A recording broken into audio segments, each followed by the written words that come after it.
What's happening, man? How folk living? How you feeling? Good?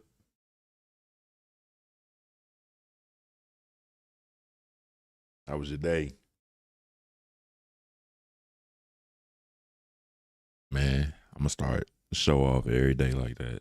Start checking in, debrief a little bit of the happenings. It was productive day, boy. I was under the hood of the car all day, trying to get it together. Little maintenance work I knew I had to do, but you know when it's cold outside, it get hard to wanna do anything, man. But it got warm. I got in there. Man, it kind of messed my whole schedule up. I ain't get to do anything besides run errands, be productive, and the back and forth back to the car parts store. But we got it done. One of the things that made me feel a little short-handed on my day was the fact that I didn't do too much interacting with people. So I wasn't able to have those interactions with at least 5 to 10 people every day.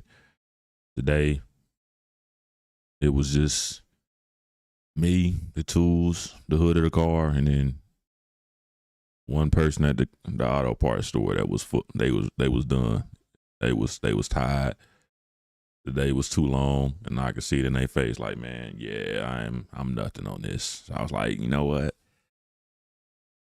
I ain't even gonna hold you, man. I'm gonna get out your face. Let me grab this and go ahead and go.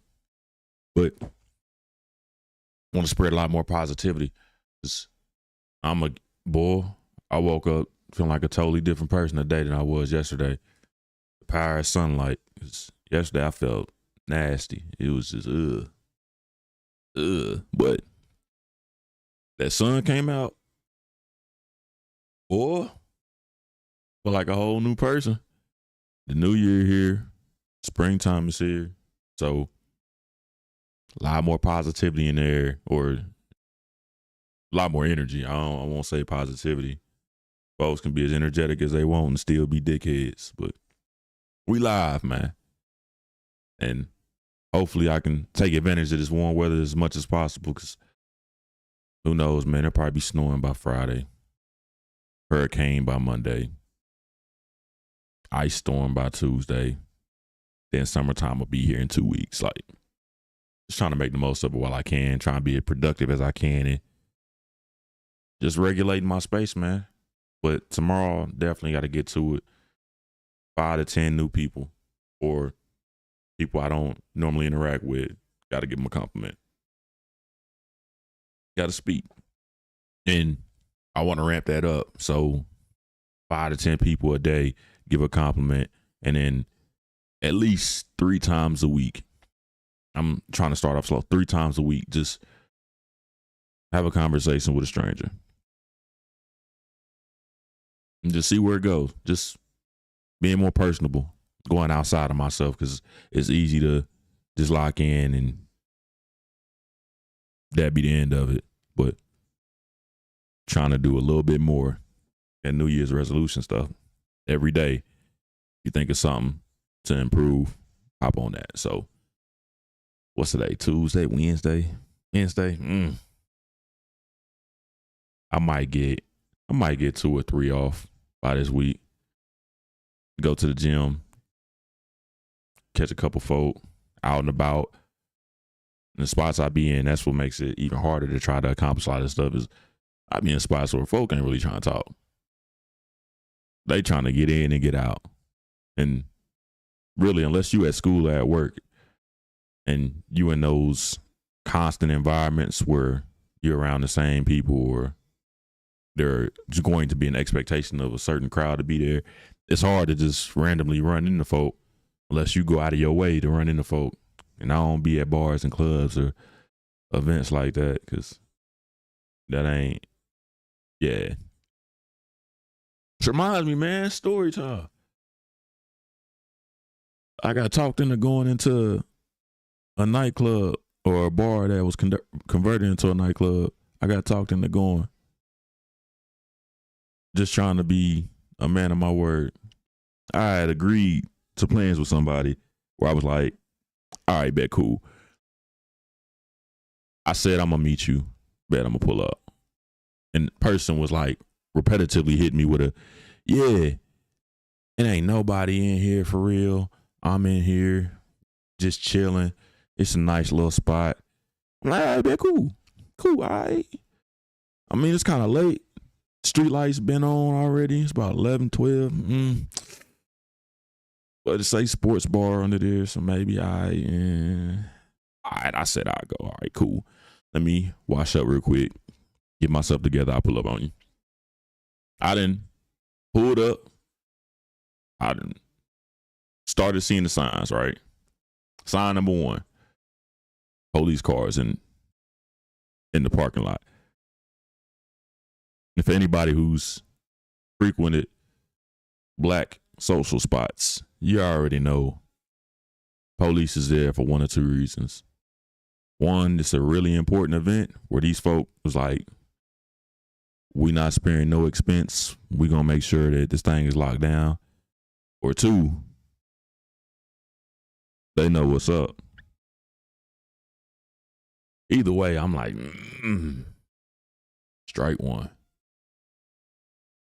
I rode around the parking lot and ain't no parking spaces. So I'm like, damn, where I'm supposed to park at? Pull out into the little street. I bust the quickest left I seen because I done seen cars turn into this next parking lot. Half that parking lot full. I'm like, strike two. Strike two. But I'm already here. I already pulled up. We gonna bypass all the red flags.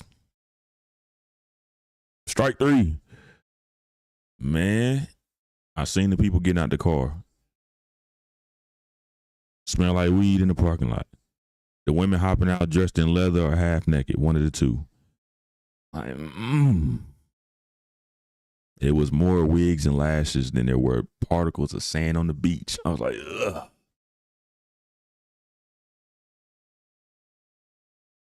I know I should go back home, but I'm already here.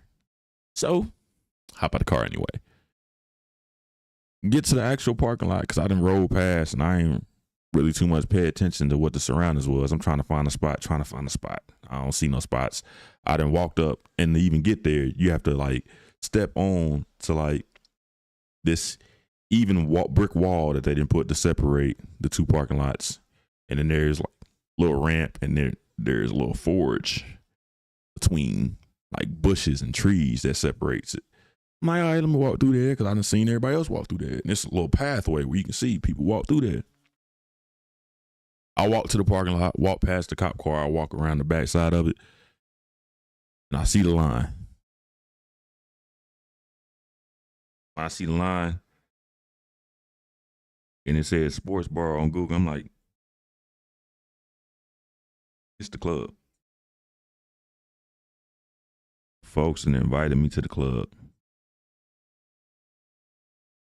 It don't say nightclub. That's the club. And by that time, I'm so deep in. I done already washed up. I done already got dressed. I done hopped in the car. I done drove. Found a parking spot. I done already got out the car and walked to the location. And I'm like, man, it's about to be some shit, ain't it? But I hop in the line, right? And what's going on, bro? I done hopped online, right? And after I get in line, I'm like, you know what? Let's see how it go. So I walk into the line, cuz, and stop me like, nah, bro. You got a section? No, sir, I do not. I've never heard of this location. Oh, yeah, cool. You ain't got to get in that line then. You in this line. Ain't no other line. It's just two people standing there talking to each other.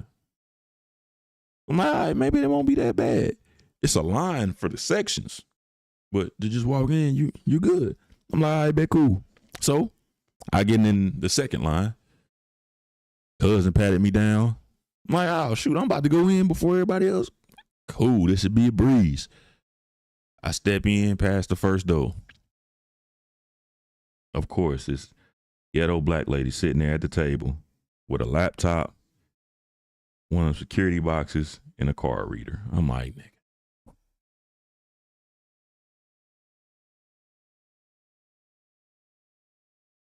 It's my fault because I already like bypassed everything else. I let everything else slide. I'm not even considering what else I might not enjoy about this experience. But I walk up to the table because I know how this go. I'm like, all right, yeah, what's going on? She's like, yeah, it's $40.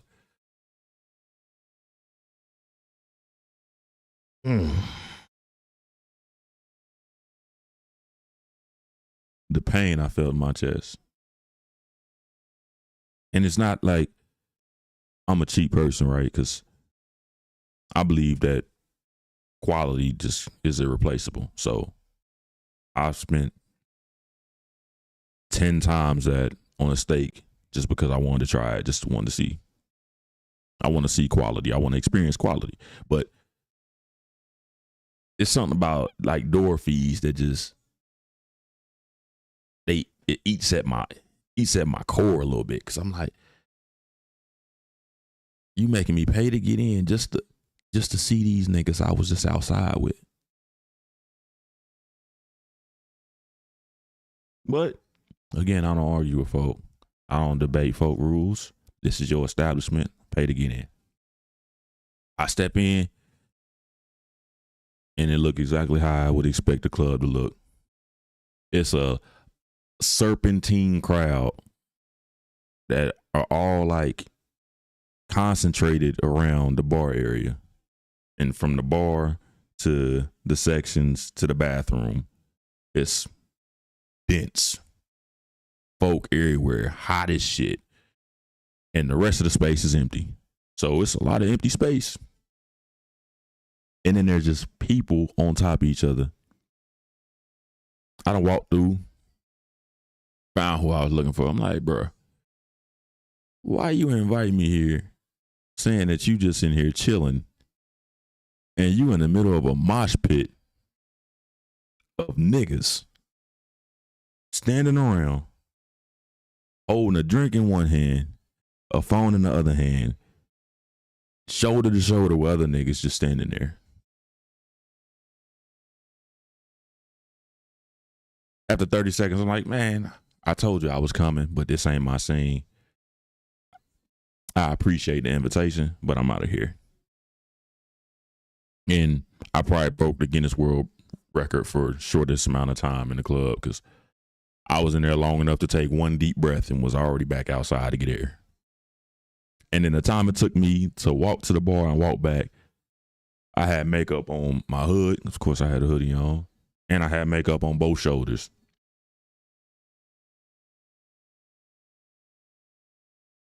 Long story short, don't invite me to no club. I don't drink. I don't like being around nigga environments. I grew up in that, bro. I'm cool. And y'all niggas don't look like y'all even having fun. Y'all just in there just to be in there.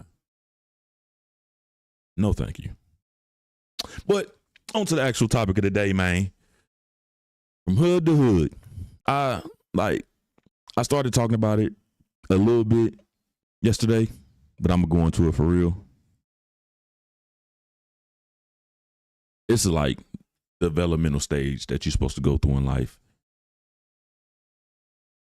that we're all supposed to go through. And I'm aware of it just from my general thought process of keep everything as simple as possible. In my opinion, the entirety of the human existence is to move toward evolution. Everything that we do, everything that we are, how we behave, is for us to work in unison toward evolving and improving as a species. Seems pretty simple to me. Like,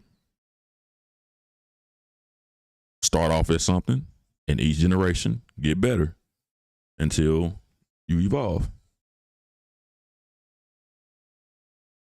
It seems simple enough, right? So, with that understanding, I thought about, man, what are the stages of what our life should look like if evolution is our goal?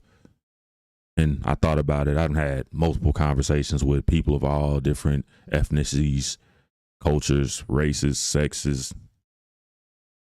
gender, ages. I done said it again, just because the age thing is supposed to give you more insight with the generational gaps, but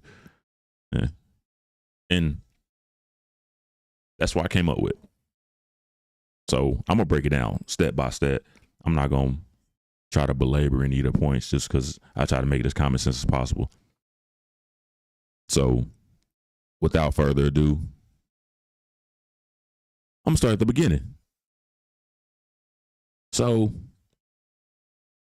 in my opinion, there are 3 stages to human life: birth, reproduction, death. If you don't do all 3, you never lived. Birth, you have to be born to start life. Death, all of us die. If it lives, it dies. Reproduction, the reproduction part is a part where your DNA and the proof of your existence is taken and passed on. So people can track your ancestors through your DNA. Common sense, right? And if you die without reproducing, your specific epigenetic makeup and DNA code dies off because siblings aren't the same. It changes from each individual based on individual circumstance, parental DNA configuration, environment, and then the experience that you go through life, the situations you go through, the traumas you experience, epigenetics. All of that shapes you and your specific DNA trail. So, break it down simply. The ideal route for a human life is to go from childhood to adulthood to parenthood. And those are the 3 hoods, in my opinion.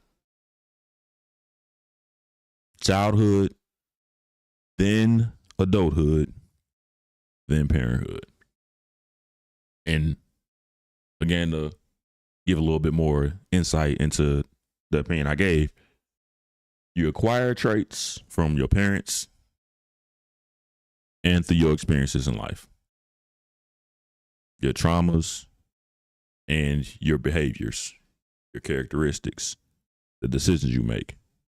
That plays into the traits that you have. You pass on desirable traits. So you reproduce with somebody with desirable traits.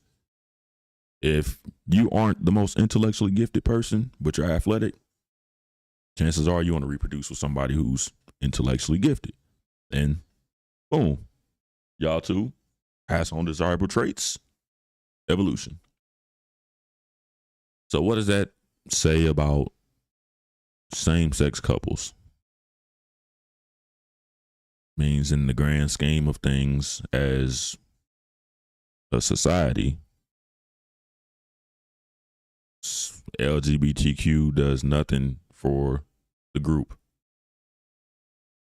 2 gay people cannot reproduce. And that thought process is supported in the fact that when you're going through, what is it, IVF, or you getting a insemination done, on the women's side, they are really picky about the character and physical traits of the donor.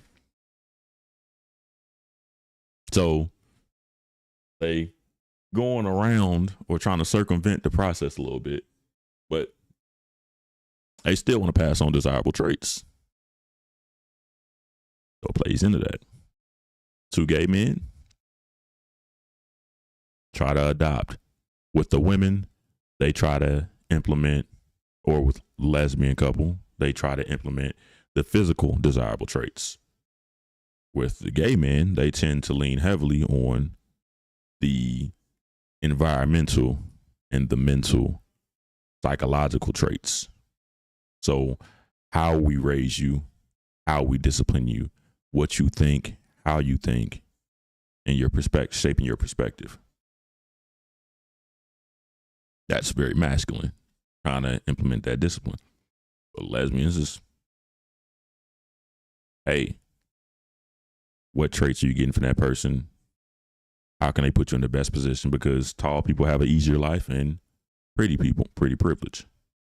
They might discipline and lean heavily into that, but not going to be as heavy as two men.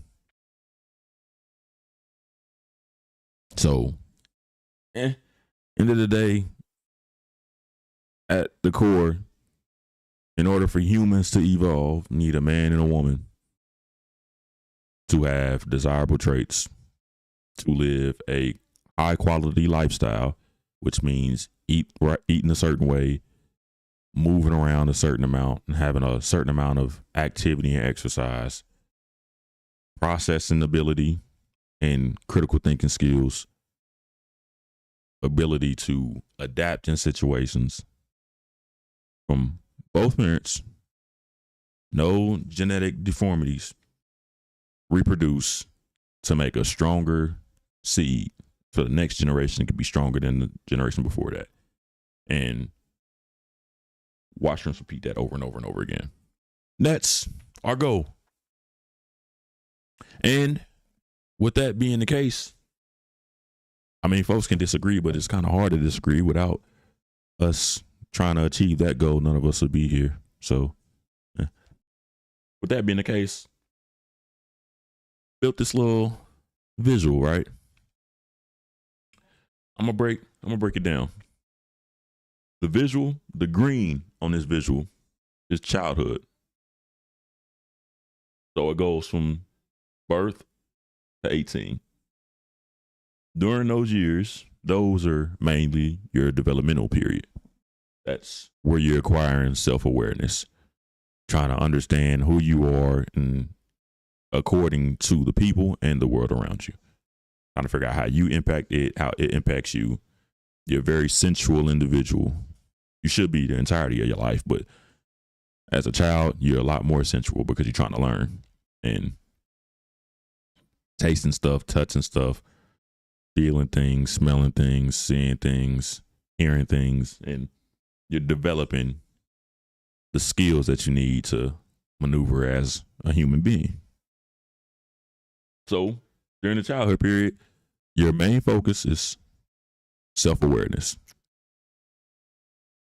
Then you got adulthood.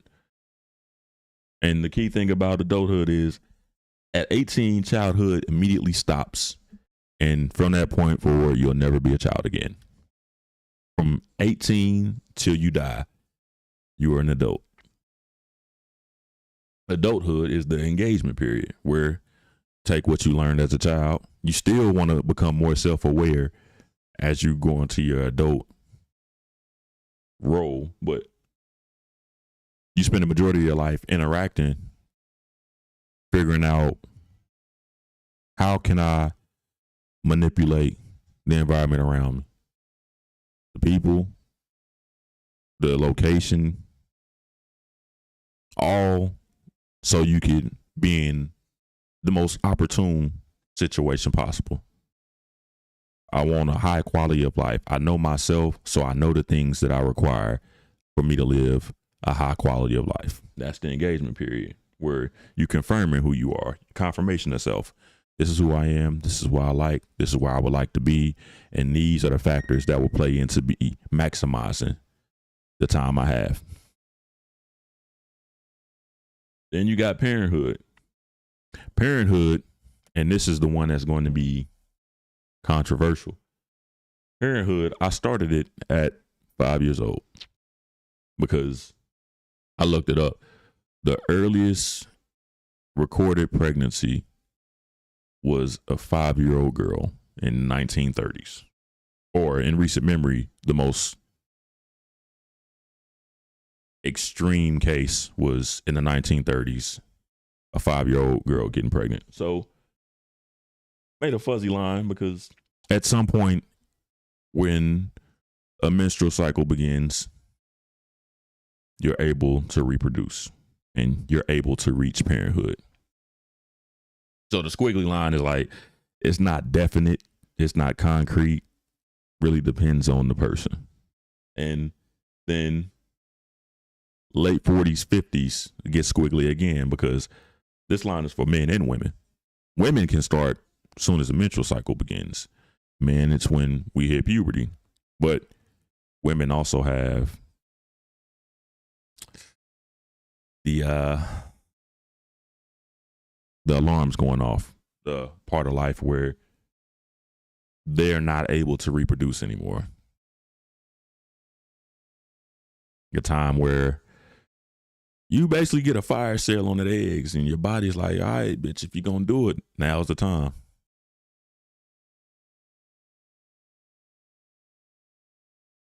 And that starts somewhere. It depends on the woman. Again, the same way the beginning part depends on the woman, it's the same way toward the end it depends on a woman, where there are women who have had children in their 60s, but it's not really normal. But it happens. So again, squiggly line. And squiggly line also represents men, where men can have kids until they die for the most part. Like, so women start earlier, but men it's kind of stops late, real late. And then that's kind of like the trade-off we get, where women start earlier and women are born with all the eggs they're ever going to have. So it's really whenever the body says, all right, ready, set, go. Men reproduce sperm as you go, because that represents our role. Women are to produce kids, nurture them, quality over quantity. That's their one side, yin and yang. Men are quantity over quality. You can have as many kids as you possibly can get out of your sack once you start. Men don't typically have a menopause period. But what the squiggly line represents, and that's the reproductive period. So early childhood, preteen, teen, and then through death, to encapsulate the entire human experience. You can reproduce majority of your life. And then you got the interruptions.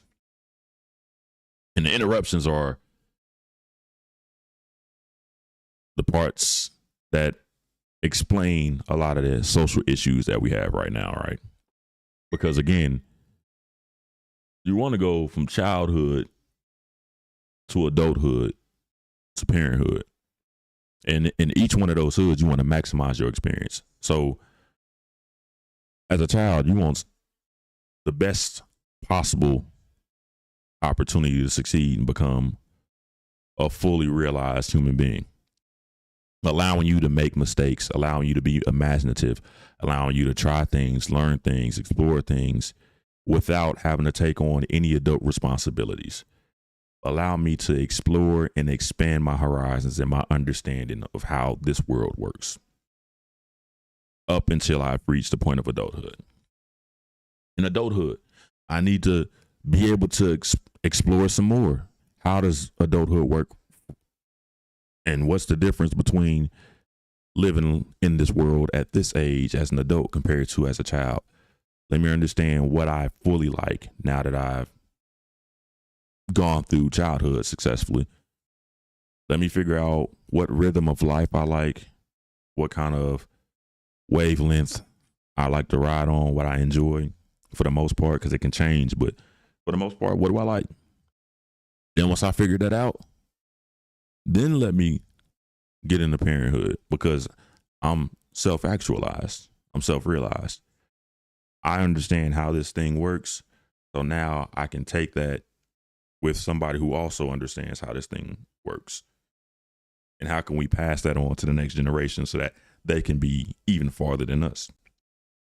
So in order to maximize the steps to evolution and basically improving the quality of people in the world, you want to go from here to here to here. Seems like common sense, right? If you want to maximize the quality of life that you have, even if these aren't even people that you hanging with, life is better when you're around a lot of happy, positive people, right? Self-actualized and self-realized people tend to be happier than people who are trying to figure it out. If you want to be in a more positive environment, put some more positive people in that environment. The people make the space, not the other way around, for the most part. But let's get into the interruptions, right? The interruptions are the parts of life in which somebody's not able to go through childhood, adulthood, and parenthood in that order, or they're not able to maximize their situations while they're there. So, interruption number one.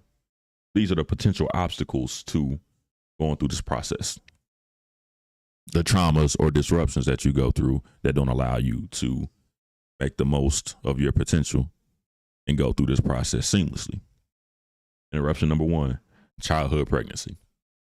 Interruption number one starts the same time that a woman's ovulation period starts. So from the age of 5 and it goes all the way up into 18, childhood pregnancy. You want to go from childhood to adulthood to parenthood, and childhood pregnancy basically eliminates your ability to ever even visit adulthood.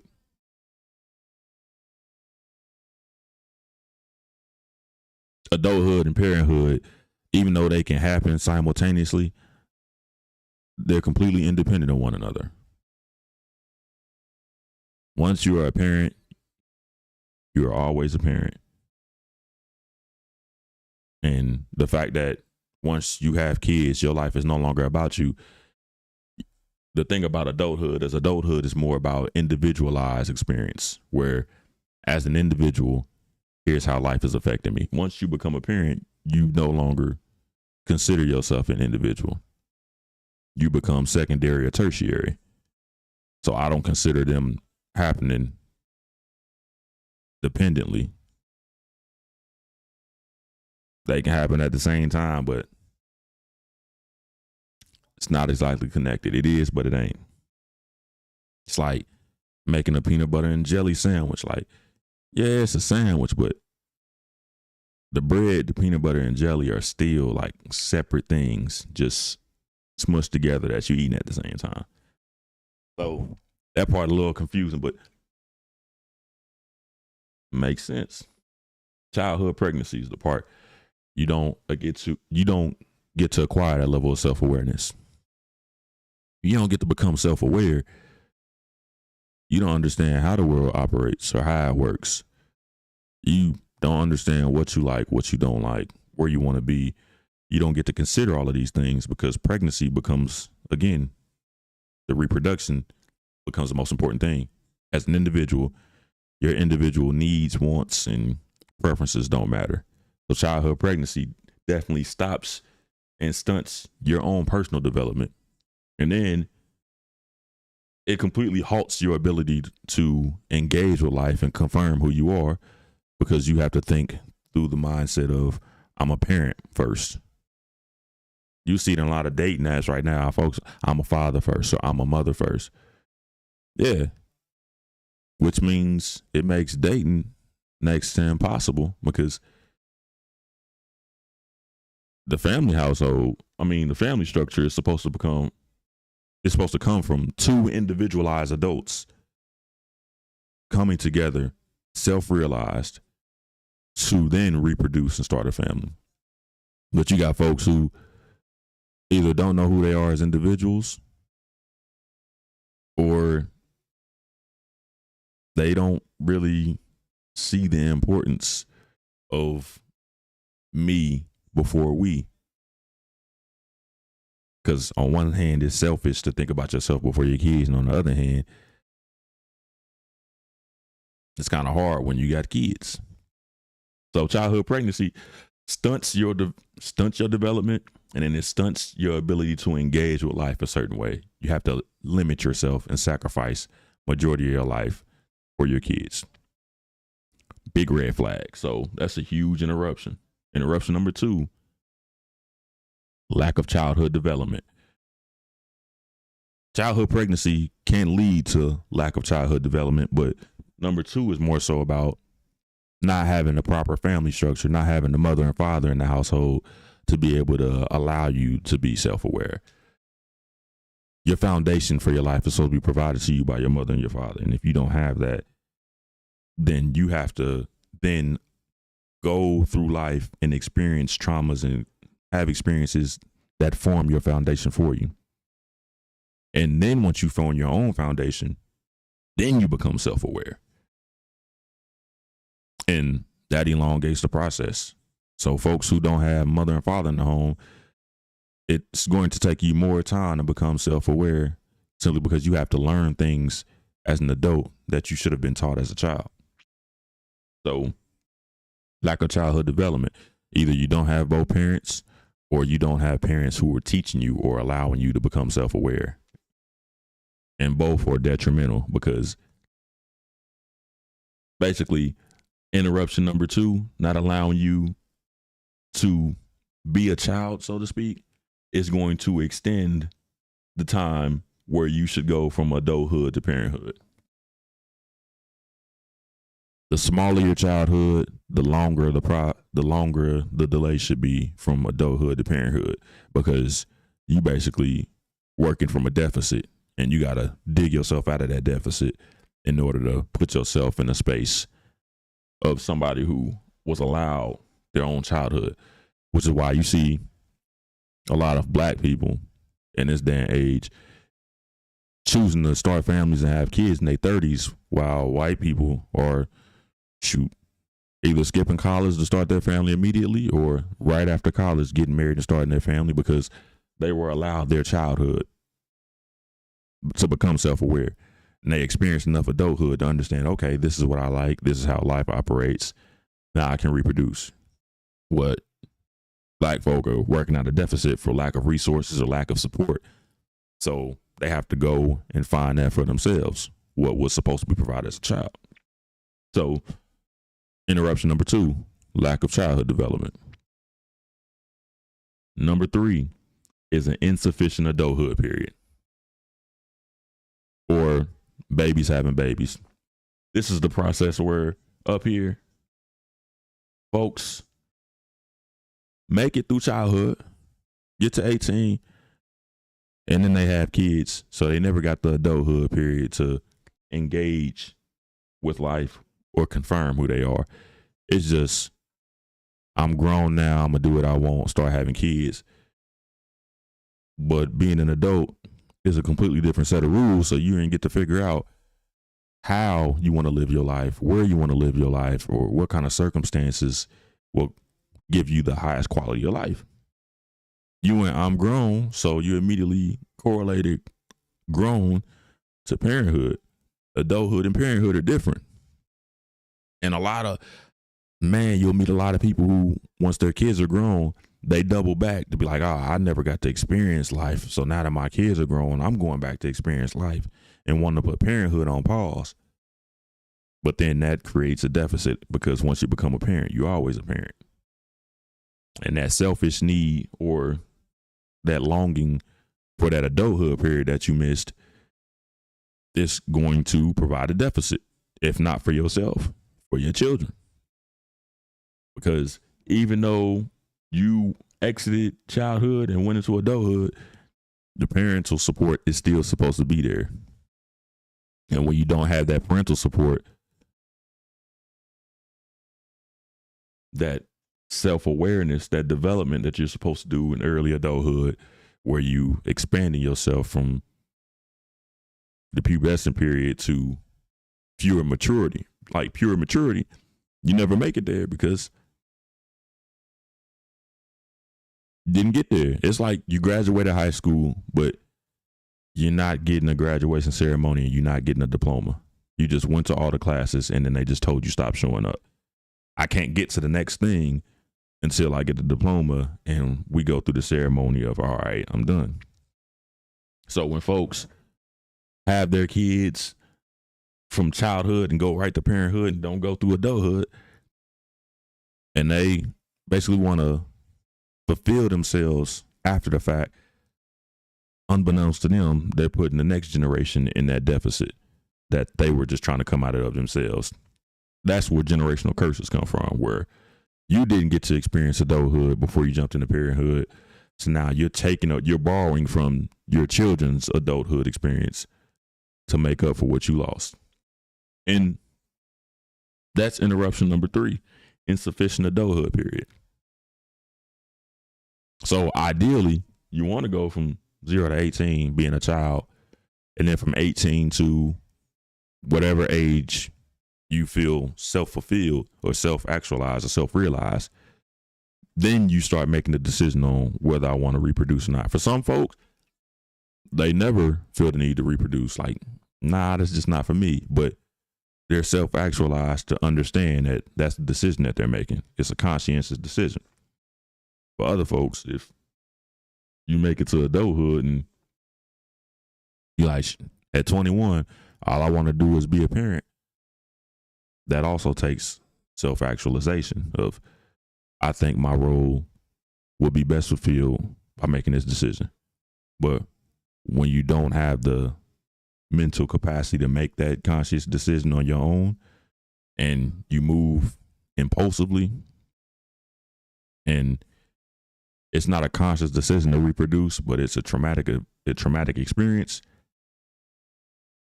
you mess up the process. And when you mess up that process, man, a lot of problems come from that. A majority of our problems in life come from people who are not self-actualized, not self-realized, and they either skipped one of the hoods, didn't properly experience the hood while they were in there, or the generation before them put them at a deficit. And that's where generational curses come from, bro. And to try to build this shit out visually, it took me so many different drawings, because I'm telling you, I'm like, man, is this a bar graph? Is this a pie chart? What the fuck? What is this supposed to look like? And then I'm like, you know what? All right, bet. All right. Let me see. Yeah, that's how that worked.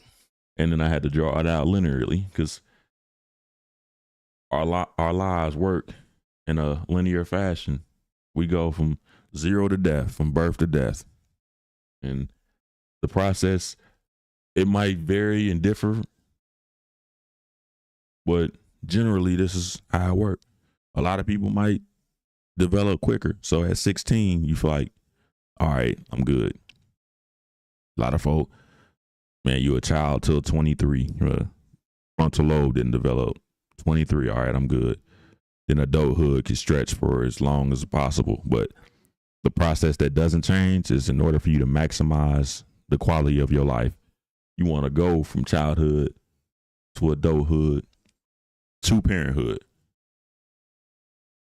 You only want to go in that linear direction, and it's up to you to make the decision that you want to get to the next stage.